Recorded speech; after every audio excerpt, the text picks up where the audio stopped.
Merci, Monsieur le Président. Monsieur le Premier ministre, comme tous les territoires français, les territoires ultramarins subissent les conséquences humaines, sociales et économiques très lourdes de la crise sanitaire. En effet, elle revêt dans ces régions un caractère dramatique en raison de fragilités structurelles marquées par une forte dépendance aux échanges extérieurs, une économie basée à 95 % sur les TPE, plus sensibles aux chocs conjoncturels, mais aussi une baisse sans précédent de l'activité de nombreux secteurs, notamment du tourisme, de la restauration, de l'agriculture et de bien d'autres. Cette pandémie s'est accélérée ces derniers mois dans les territoires ultramarins, notamment à La Réunion, où le variant sud-africain prend toujours plus d'ampleur. Pour sortir de cette crise, il faut vacciner rapidement et efficacement et un plus grand nombre de personnes possible.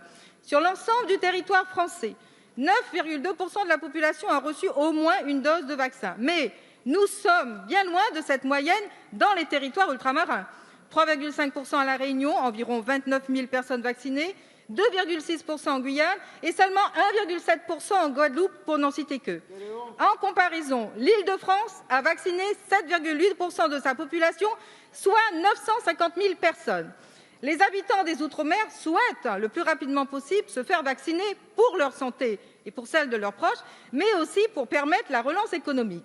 Plus vite nous vaccinerons, plus vite nous nous en sortirons. Alors, Monsieur le Premier ministre, pourquoi accusons-nous encore une fois un tel retard par rapport à l'Hexagone? Et que comptez-vous faire pour y remédier? Merci. La parole est à Monsieur Olivier Véran, ministre des Solidarités et de la Santé. Mesdames et Messieurs les députés, Madame la députée Nadia Ramassamy, vous avez raison, la situation est extrêmement tendue dans certains territoires ultramarins, notamment la situation de La Réunion.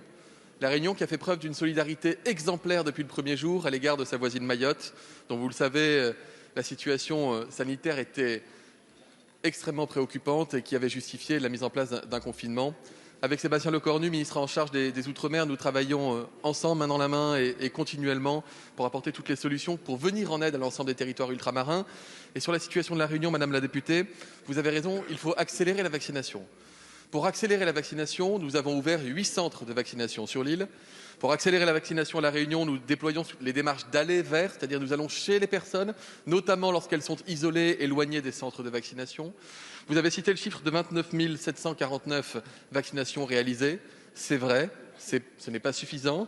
Je vous cite un autre chiffre, c'est les 53 000 doses de Pfizer qui ont été envoyées à La Réunion, les 10 500 doses supplémentaires envoyées cette semaine, les 7 000 doses supplémentaires qui sont envoyées la semaine prochaine, les 35 000 doses qui seront envoyées sur la première quinzaine d'avril et toutes les livraisons supplémentaires que nous ferons pour protéger la population. Madame la députée, pour accélérer le mouvement, nous avons également abaissé l'âge, et vous le savez, des bénéficiaires de la vaccination. Il était de 75 ans en France, il sera à 70 ans en France métropolitaine à compter de samedi. À La Réunion, il est de 60 ans, compte tenu de l'âge moyen de la population et parfois des difficultés rencontrées pour aller, je dirais, concrétiser ce geste vaccinal. Madame la députée, travaillons ensemble. Nous avons besoin de l'appui des élus dans les territoires, des collectivités territoriales également sur La Réunion, pour être le plus efficace possible avec Sébastien Lecornu, pour pouvoir protéger rapidement cette population réunionnaise. Et j'ajoute à ma réponse effectivement ce message aussi de soutien à l'égard de l'ensemble des territoires ultramarins qui savent compter sur notre soutien depuis le premier jour. Je vous remercie. Merci Madame la députée. Monsieur le ministre, je suis moi-même intervenue il y a quelques semaines pour que les médecins traitants puissent vacciner à La Réunion. Les territoires ultramarins sont très en retard par rapport à l'Hexagone. Cet écart est inacceptable. Nous demandons à être traités de la même façon. Merci.